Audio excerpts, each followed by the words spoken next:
Imagínate por un instante que el Dios en el que confías, al que oras, al que invocas en tus momentos más sagrados, no fue revelado, sino diseñado por el poder.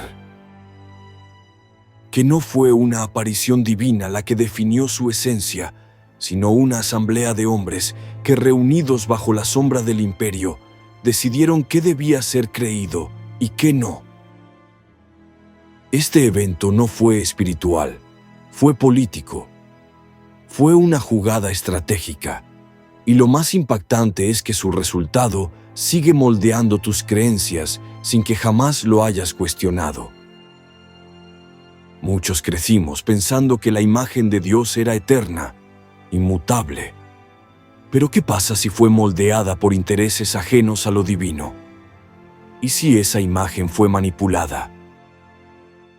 Si en algún rincón de tu alma siempre intuiste que la imagen de Dios fue esculpida, más por manos humanas que por revelación divina, deja tu like ahora. Pero si esta revelación te estremeció por primera vez, como un eco que despierta algo dormido, comenta con una frase sencilla pero poderosa: nunca lo vi así. En ese concilio no solo se votó sobre dogmas, se suprimieron ideas, se excluyeron textos, se silenció lo que no encajaba, y con ello se enterró una verdad más profunda. Una verdad que, si llega a la luz, no solo desafía doctrinas, sino que podría liberar la fe de millones de almas que intuyen que algo no encaja, pero no saben qué. Porque si descubres lo que realmente se decidió ese día, podrías comenzar a ver a Jesús con otros ojos, no los del dogma, sino los del alma. Y entonces todo cambia. Pero para llegar ahí, primero tenemos que viajar al momento previo al gran quiebre. ¿Qué estaba ocurriendo en el imperio justo antes de que la divinidad fuera reescrita?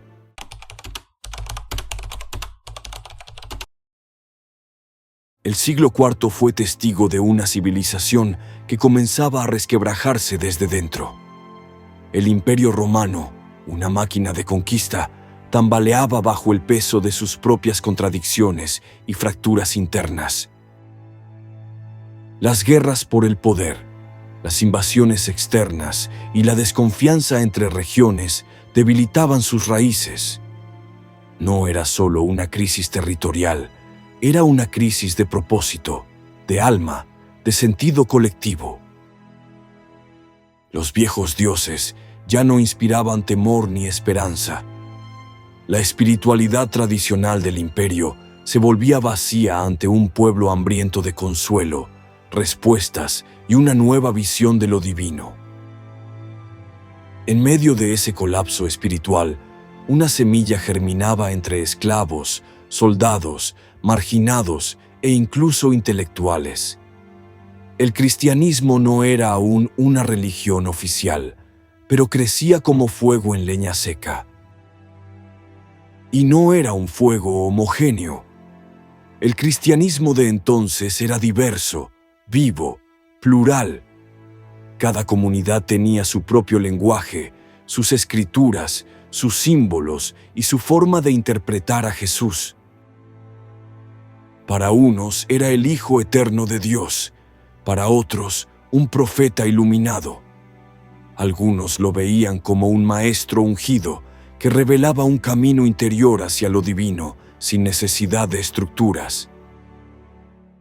Incluso existían quienes creían que Jesús fue adoptado por Dios en el momento de su bautismo, no eterno desde el inicio, sino elevado por su pureza, entrega y comprensión espiritual. Estas diferencias no eran marginales, eran el núcleo mismo del pensamiento cristiano primitivo. La fe aún no era doctrina ni tenía jerarquías cerradas. Era una experiencia compartida desde abajo, no impuesta desde arriba.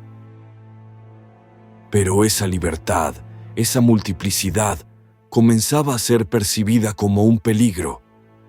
Y en el centro de esa tensión creciente, una figura emergió con una visión clara y una necesidad urgente: unificar. Constantino, emperador aún pagano, entendió lo que muchos teólogos no vieron. Quien dominara la narrativa espiritual dominaría también el alma del imperio. Y en una crisis, el alma es poder. No fue la fe lo que lo atrajo al cristianismo, sino su potencial estratégico. No buscaba a Dios, buscaba estabilidad. Y el caos espiritual del imperio se convirtió en su oportunidad. El emperador no se convirtió para ser salvado, sino para salvar su autoridad. Vio en el cristianismo el cemento ideológico capaz de sostener una estructura que se venía abajo sin pausa. Pero para usar esa fe, primero debía ordenarla. No podía haber 100 visiones de Jesús. Solo una, clara, poderosa, oficial. Una visión que pudiera usarse como emblema político y dogma eterno. Y así, bajo su mandato, se preparó el terreno para algo nunca antes visto. Un concilio imperial donde lo sagrado sería filtrado, negociado y sellado según los intereses de un trono. La pregunta ya no era quién fue Jesús, sino quién debía ser para consolidar el poder de Roma. La espiritualidad entraba en juego, pero esta vez como pieza de ajedrez. El cristianismo estaba a punto de ser transformado desde sus cimientos, y todo comenzaría en una sala donde los obispos hablarían, sí, pero no todos serían escuchados. Ahora dime, si todo esto fue solo el preludio, ¿qué decisiones se tomaron realmente en aquella reunión que definirían el rostro de Dios por los próximos 2000 años?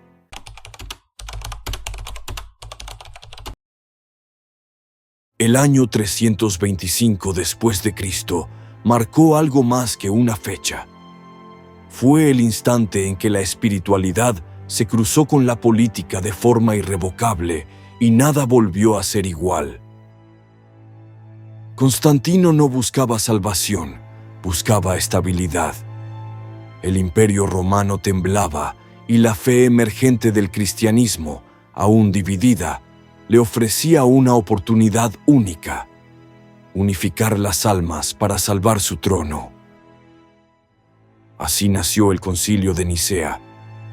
No fue un retiro espiritual ni una búsqueda colectiva de verdad.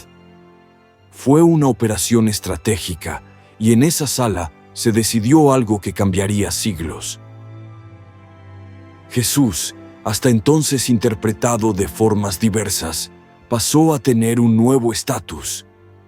Un estatus no revelado en oración, sino votado, definido e impuesto con la fuerza del decreto imperial. Los obispos debatían acalorados. Algunos defendían que Jesús era un ser divino pero creado. Otros, que era consustancial al Padre, eterno e igual. Pero no ganó la razón, ganó el poder. Arius, un teólogo venerado por muchos, sostenía que Jesús fue creado por Dios, que hubo un tiempo en que no existía. Su visión era compartida por comunidades enteras hasta que fue condenada. Los textos de Arius fueron quemados, sus seguidores perseguidos, su nombre tachado de los libros. No por error doctrinal, sino por representar una amenaza a la uniformidad que el imperio deseaba. La decisión fue clara y contundente. Jesús era Dios de Dios, luz de luz, verdadero Dios del verdadero Dios. No creado, no subordinado, igual al Padre por esencia. Punto final. Esta fórmula, que hoy parece intocable, fue una construcción redactada, firmada y exigida. Un dogma nacido no en la contemplación, sino en la urgencia de controlar un imperio al borde del colapso. La pluralidad de ideas sobre Cristo fue reducida a una sola, y quienes no la aceptaran serían silenciados. Así comenzó la transformación del mensaje espiritual en un instrumento de poder oficial. Lo más inquietante no fue el dogma en sí, sino lo que se perdió con él. Interpretaciones, textos, comunidades enteras fueron barridas de la historia no por herejía, sino por disidencia. El concilio selló la doctrina, sí, pero también selló bocas, y convirtió una experiencia de fe viva en un sistema cerrado, jerárquico, donde la pregunta dejó de ser bienvenida. ¿Cuántos cristianos repiten hoy fórmulas que nacieron no del Evangelio, sino del consenso político? ¿Cuántos conocen esta historia? ¿Y cuántos sienten sin poder nombrarlo que algo falta en su fe? Porque lo que ocurrió en Nicea no fue solo una definición teológica, fue una cirugía espiritual a cielo abierto, y muchos aún viven bajo los efectos de esa intervención. Pero si esta fue la superficie visible del concilio, ¿qué otras decisiones se tomaron entre susurros, lejos de los registros oficiales, y qué consecuencias espirituales aún arrastramos sin saberlo?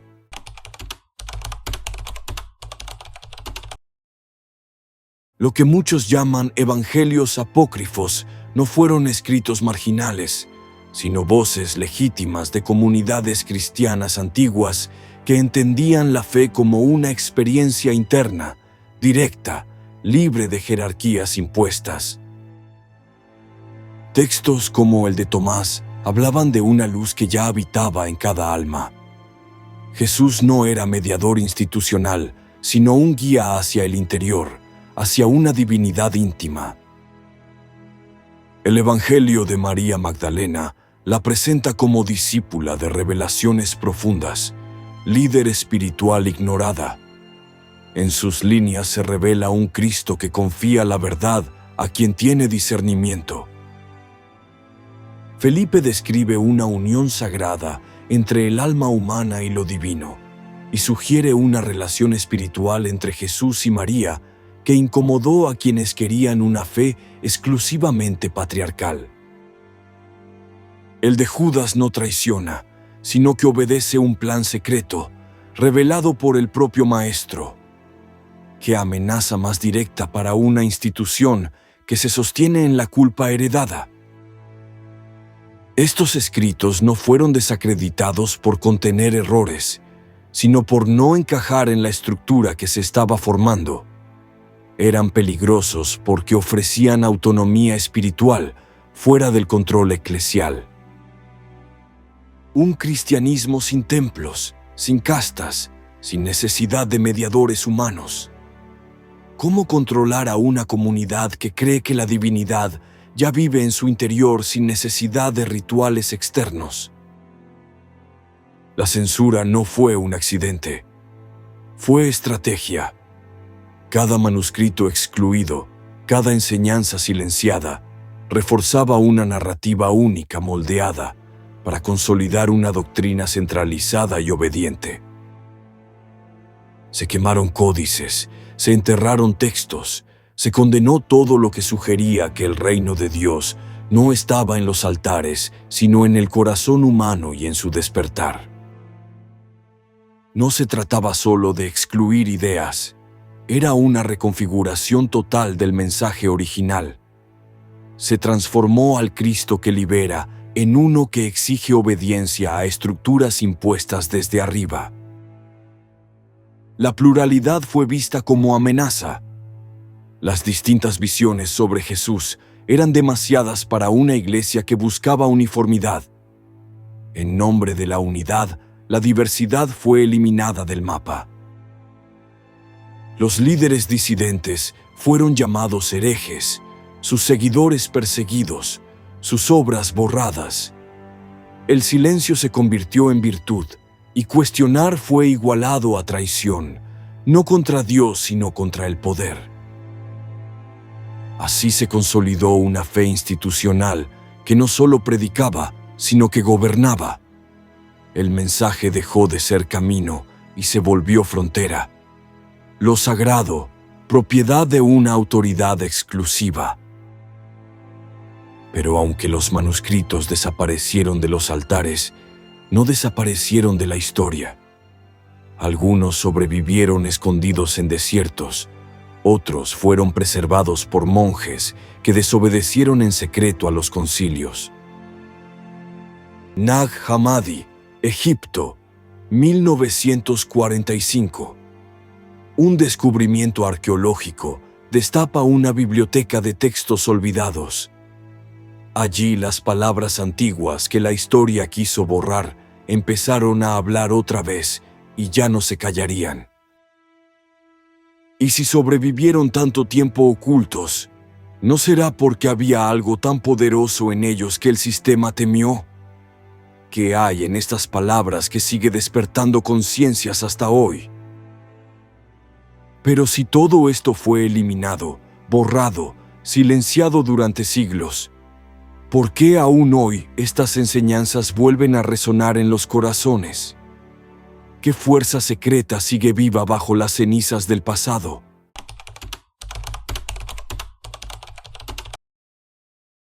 Durante siglos muchos pensaron que la historia ya estaba cerrada, que no había más que descubrir, que la fe era una herencia fija, inamovible, entregada sin posibilidad de ser cuestionada.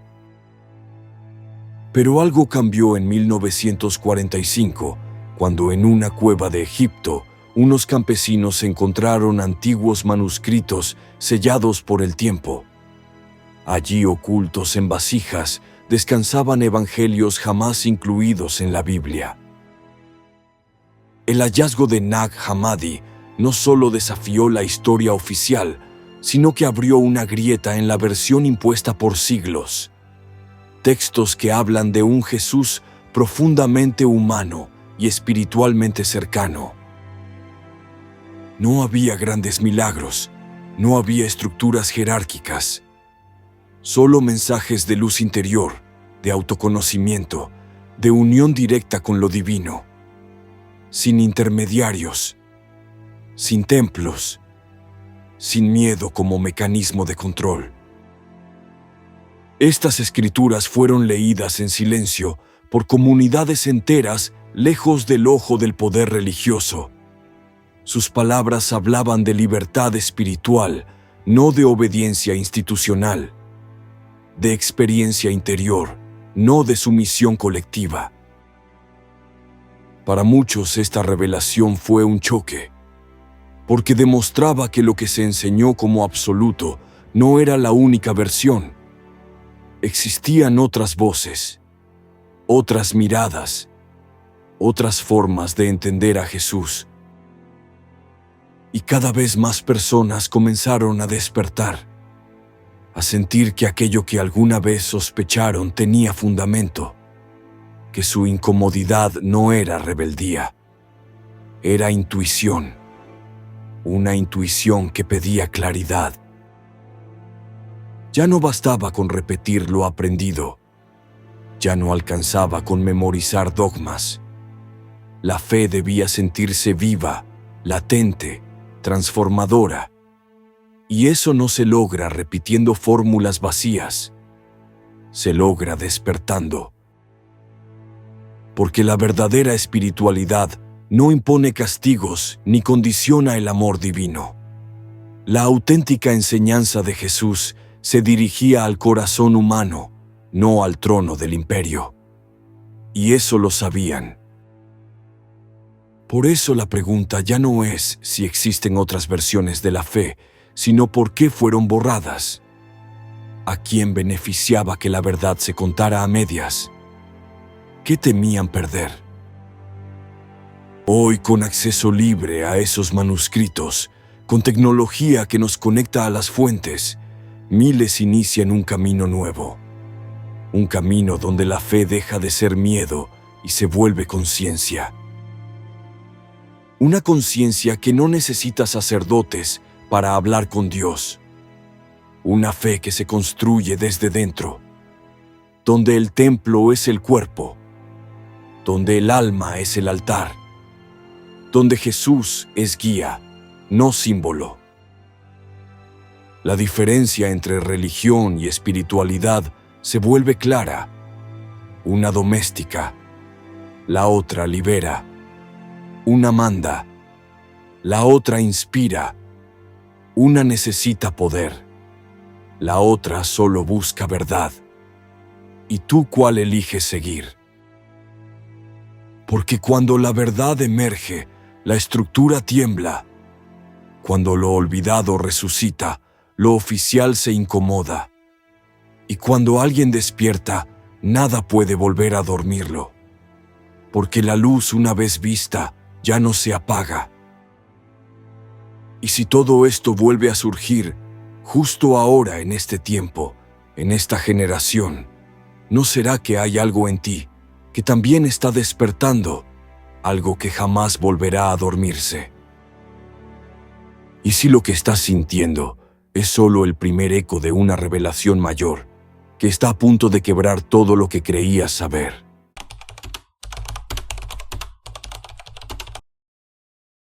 Imaginar a Jesús como un símbolo impuesto por decretos es distinto a sentirlo como una presencia viva que habla desde el interior. Hay una diferencia abismal entre dogma y experiencia directa. Muchos lo buscaron en altares, pero lo encontraron en silencios. No entre muros, sino en desiertos del alma. Jesús no fundó templos, sembró caminos hacia lo divino dentro del ser. Antes del poder fue guía, antes del control fue espejo. Lo que enseñó no exigía rituales, pedía apertura. Su voz no gritaba desde púlpitos, susurraba dentro de los corazones. Su reino no tenía fronteras ni tronos. Era un estado de conciencia, una mirada, una parábola, un gesto de compasión bastaban para abrir el umbral de lo sagrado en lo humano. No hablaba para crear estructuras, hablaba para liberar almas. No vino a formar jerarquías, vino a revelar lo que ya estaba escondido en lo profundo esperando ser recordado. ¿Qué habría ocurrido si aquel concilio no hubiese sellado su imagen con hierro imperial? ¿Y si la fe hubiese seguido su curso libre, sin ser domesticada por intereses de poder? La historia habría sido otra, quizás más humana, quizás más verdadera. Una espiritualidad sin intermediarios, sin sensores del alma. Una conexión íntima sin fórmulas que limitan lo infinito. Los textos borrados lo sabían, hablaban de la luz interior, del Dios que habita en el silencio, del Maestro que no exige adoración, sino reconocimiento mutuo desde el espíritu. Esta enseñanza no encajaba en ningún palacio. No necesitaba custodios ni sellos. Bastaba una conciencia despierta para que floreciera. Y eso fue precisamente lo que se intentó sofocar.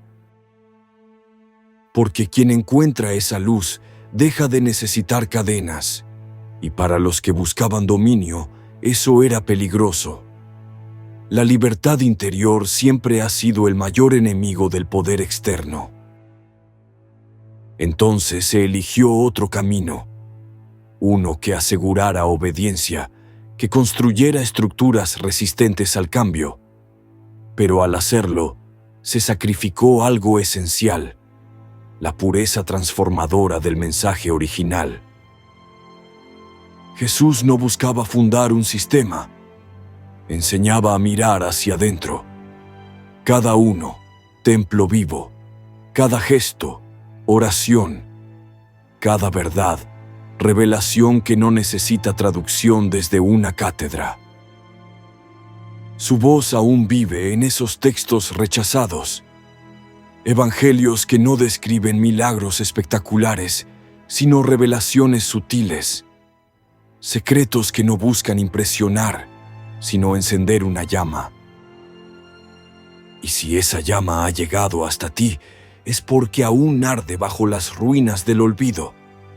porque lo que fue ocultado nunca dejó de respirar bajo la superficie.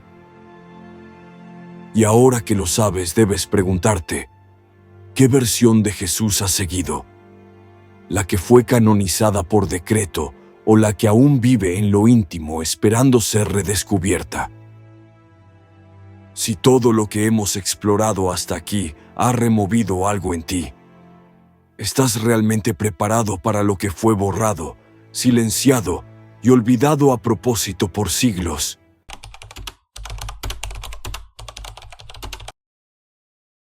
Cuando la institucionalización se completó, la fe ya no era un fuego libre, sino un edificio con muros. Muros que definían quién creía bien, quién se desviaba, quién obedecía. Lo sagrado dejó de sentirse y empezó a organizarse. Lo espiritual se transformó en reglas, lo vivo en rito. Lo que fue llamado revelación pasó a depender del permiso de una estructura. Jesús, que habló con los olvidados y caminó sin trono, fue lentamente sepultado bajo decretos. Ya no bastaba buscarlo, ahora había que aceptarlo bajo una única fórmula impuesta. El riesgo no fue solo la censura de textos, sino el congelamiento del alma, una verdad que no puede cuestionarse, deja de ser luz y se convierte en sombra. La ortodoxia enseñó qué creer, cómo orar, a quién seguir, pero rara vez invitó a sentir, experimentar o simplemente escuchar la voz interna que susurra desde el silencio divino. Y así, generación tras generación, se repitieron palabras sin revisar su origen, se transmitieron doctrinas que pocos se atrevieron a contrastar con el mensaje simple de aquel Galileo libre. El mensaje original fue cubierto por capas teológicas que con el tiempo se volvieron más importantes que el propio mensaje. Se adoró el marco y se olvidó la mirada. Pero cada alma inquieta sabe que algo no encaja del todo, que hay una distancia incómoda entre lo que se enseña y lo que el corazón realmente siente cuando calla. El llamado hoy es claro: derribar esos muros que nos separan del Jesús vivo, no con rebeldía, sino con profundidad, no para destruir, sino para reencontrar. Porque si Dios habló al corazón sin estructuras, ¿por qué se nos enseñó a necesitar tantas? Si Jesús vivió entre el polvo, ¿por qué lo cubrieron con mármol? Y si todo lo que hemos creído fue moldeado por necesidad imperial más que por fidelidad espiritual, ¿qué otras verdades han sido ocultas bajo los muros que ahora comienzan a resquebrajarse? ¿Estás listo para mirar detrás del último muro? Porque lo que viene a continuación podría romper el silencio más antiguo de todos. ¿Y si el destino de Jesús nunca terminó en la cruz? Tal vez Jesús no vino a fundar una religión, sino a despertar almas, no para ser adorado desde la distancia, sino recordado en lo más humano, en lo más real.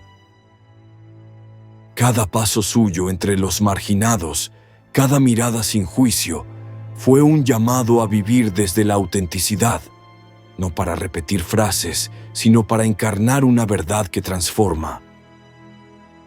Si este mensaje removió tu alma, si alguna palabra tocó una memoria antigua en tu interior, entonces este espacio también es tuyo.